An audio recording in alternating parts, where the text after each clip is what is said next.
When it came out, it was something. The successor to the Passat CC model, later just CC, with a distinctly practical body style and lines that still look fresh even after almost 10 years. Thanks to that, it still holds its value very well today. That's why we're asking, should we consider it as a used family car option? We are Automotive. Without a filter? With a filter? No, without a filter. With a filter. So how is it then? I have 206 kilo die. Me too, I don't have a filter. Do you have a filter? I have filters. Filter. It doesn't sound the same anymore and all that. Guys, I have 200. Yeah, then you definitely have a filter. Ha ha ha. Because when it was 200, the filter came in and people started asking weird questions and looking around like, why are those 6 kilo bilav gone? Well, at Volkswagen and also in Skoda in the Superbs. They came and said, put those 206 back in there, like in Tverov, please, so people don't ask questions. It's still the top variant. It's the same engine, but now due to emissions, it relies more on intake and direct fuel injection. Yes, in a used car test like we have here, today we're talking about intake valves getting clogged with carbon. Watch out for that with the particulate filter. When you have this engine, it just happens. It's not the combination we used to like with those first 206s, but otherwise, it's a very pleasant car. Welcome aboard the Volkswagen Arteon. It's a car we've had on the channel countless times, but for quite a few years, I think about 4 years, we haven't driven it, so I thought, since it turns 10 next year, yes, you heard that right, when you look at the front, you see that massive hood that extends all the way into the fenders to make it look wider from the front.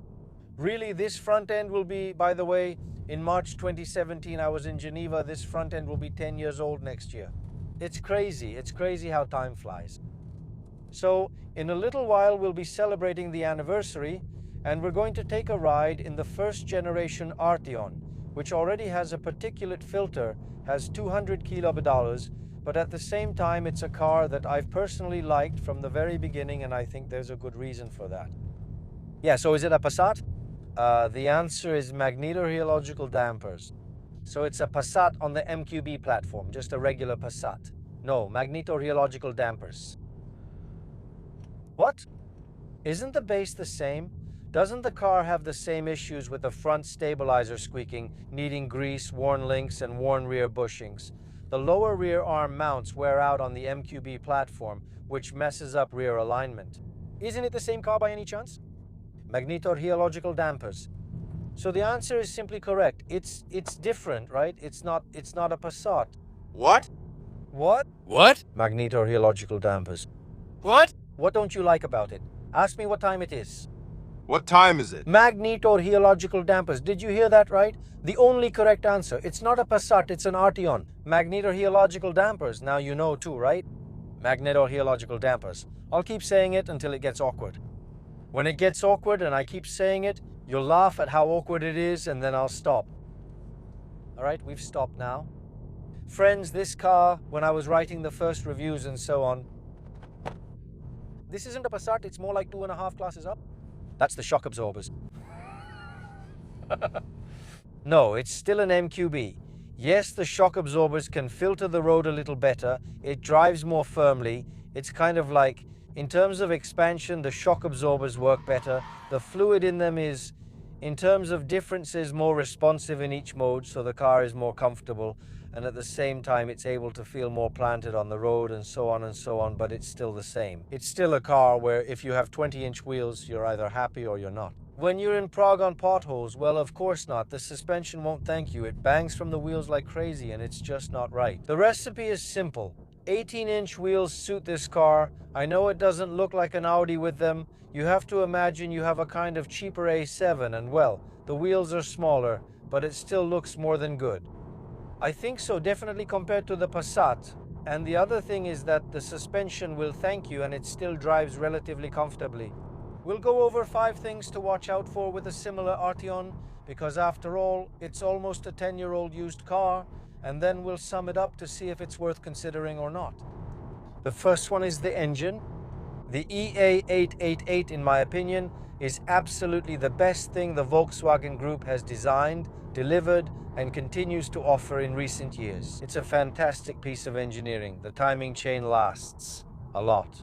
If the car has over 150,000 kilometers and you happen to hear the chain a bit, pay attention. In reality, it should definitely be replaced around 200,000 kilometers, but people often confuse these cars with real race cars and really push them hard.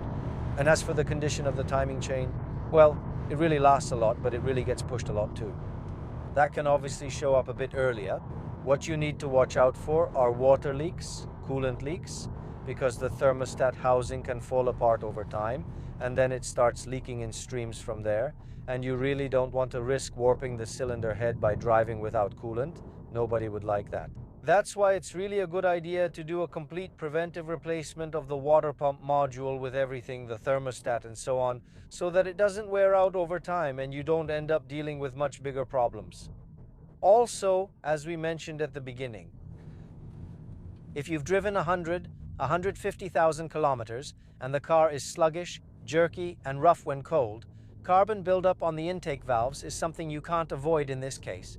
It's a good idea to expect it, get it cleaned, so you have peace of mind. The engine breathes properly, everything burns as it should, and you don't cause unnecessary damage or oil fouling. What I personally have quite a problem with is that when I drive this car in the city, it's able to shift to the next gear at around 1200 RPM. The 206 kilowatt version, the very first one, didn't do that as much. This engine is much more often running at low revs because of the transmission software. The transmission doesn't want to shift to higher gears, even uphill it takes a bit longer.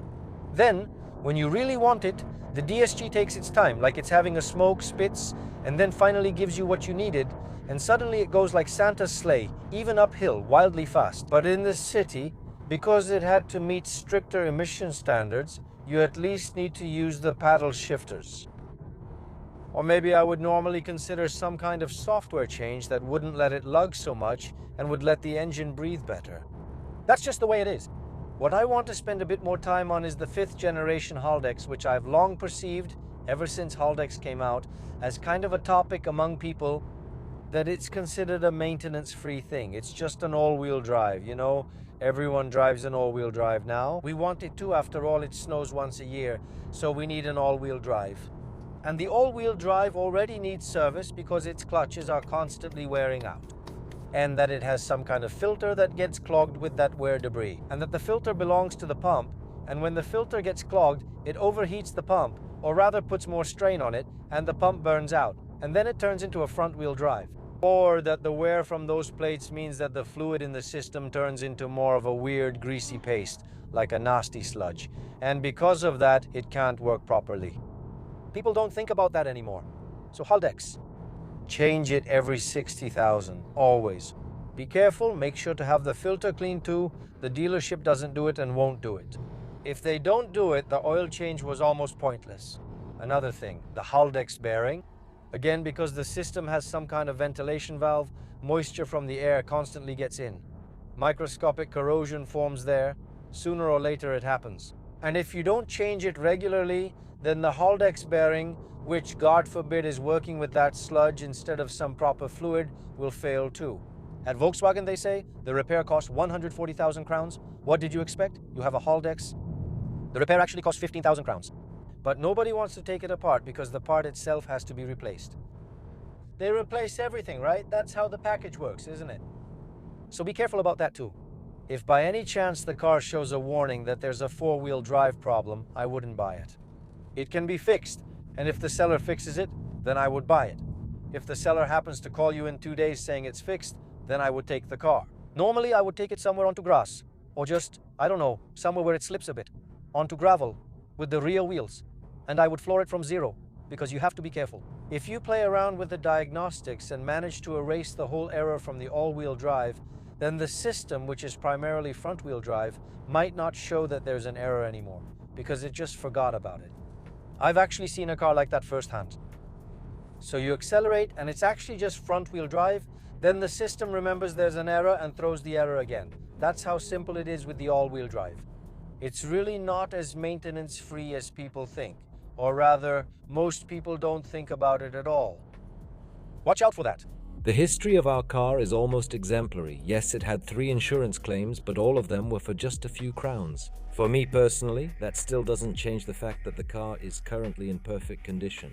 At least you know it was driven, that someone used it. Numbers you won't find anywhere else, because CBI gathers them especially for our videos. Just for you, a total of 7,089 Arteons on our roads, but only 2,154 of them were imported. Good job by the importer in this case. Tested, 2.0 TSI, 699. And get this, the top spec 2.0 TSI with an output of 235 kbps or Arteon Rs 341. That's really a lot. Colors? Grey is clearly in the lead, 38%. 20% are white, and right behind with 18% are black Arteons. Transmission DQ 381. Software, yes, not great, but definitely awesome. As for the mechanics, the only thing you really need to watch out for is that, as people already know, the DSG really needs new oil every 60,000 as well, so just make sure that actually happens. Because otherwise, well, it isn't lifetime fill. It'll run for 160, 170,000 on the first oil, and then hey, it just doesn't want to go anymore. The end. And by chance, if you really had that bad luck, which usually doesn't happen to these engines, almost never. And you've picked out a car that after a while wants you to top up the oil. But it's probably not the piston rings, I don't know. So the culprit is usually the crankcase ventilation, the so-called PCV valve. These engines used to do that, or rather the predecessors of these engines, like in the Mark V GTIs, it happened a lot. That's exactly where it would take in oil. The 888 engine doesn't usually have this problem, but there are a few cases where it can act up too, so watch out for that. And of course, it's a modern turbo engine in every way, so obviously it's sensitive to the quality of spark plugs and coils. That's not even up for discussion. Every other service will tell you, top it up, look, if you care about it, you have to do it, that's just how it is. An interesting recall on the Arteon 2.0 TSI, that's the mounting of the rod into the brake booster. When it didn't work, when the rod mounting acted up, you could only brake like this, which is a lot, because the electronic handbrake grabs all 4 wheels at once. You can usually do it while driving if you need to brake, but it didn't work with the pedal. Those cars and the recall are both old, and everything was resolved long ago. You'd have to be really unlucky to find a car without a service history, and then this information would be for you.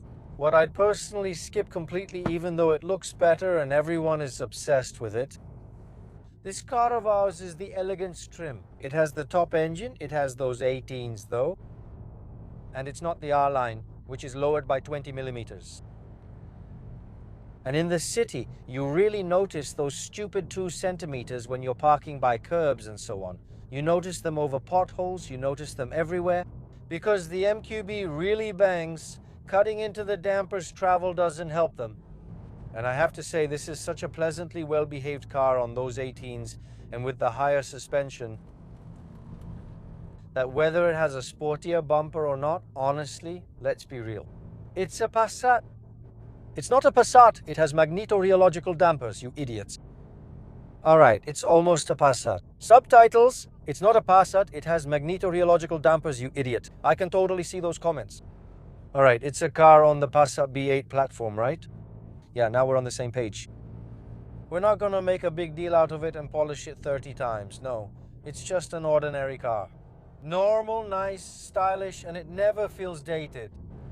Whether it has a package or not doesn't really matter. The key is its lift-back body, letting you fully use the trunk. Normally, I'd recommend it to almost everyone, because it's such a shame when something is nice. You open a small lid but can't access the trunk. The Arteon is basically, it doesn't matter if you choose the shooting brake or this one, it's always an extremely practical car with a big cavernous trunk, and full-sized adults can sit comfortably in the back. I fit in there just fine, no problem. That's basically the main thing, really.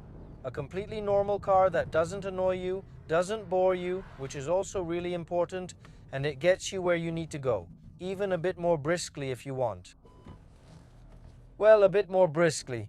200 kilowatts in a car that weighs just over 1,500 kilos, that's no joke, right? Back in the day, we would basically have needed a gun license for an Arteon like this, because it does 0 to 100 in 5 seconds. For example, a Porsche 911 Carrera S of the 997.2 generation does 0 to 100 in 5 seconds. And how do I know? Because I owned that car. And is it a slow car? Not at all. It's definitely not a slow car, right? And here, the DSG fires off. It has a launch control function, of course, which you'll probably never use in a car like this, but the car can do it. And it really has a lot of shove. And I don't want that to be overlooked. This is a brutally fast car. Everywhere, always, all the time. It has 272 horsepower, for God's sake. So be careful not to forget about that. With all these numbers today, and everyone in a Tesla has 1,000, so what's this Passat, man? It's not a Passat, it has magnetorheological dampers. Damn. Alright, Arteon, so those 272 horses, what are you trying to prove? No. Human perception, even though power figures are getting completely ridiculous, doesn't change. Human perception stays the same. And I guarantee you that none of us need a faster car than this one for everyday life. None of us will even use it. I mean, if you're a regular viewer of the Automotive channel, then you probably trust my words a bit because you've often verified for yourself that we're not lying. Maybe you even bought a car based on a review. I guarantee you with this Arteon, not many people would catch me on a country road. Yeah? And maybe not even on a racetrack. Even if they show up again with something fast of their own.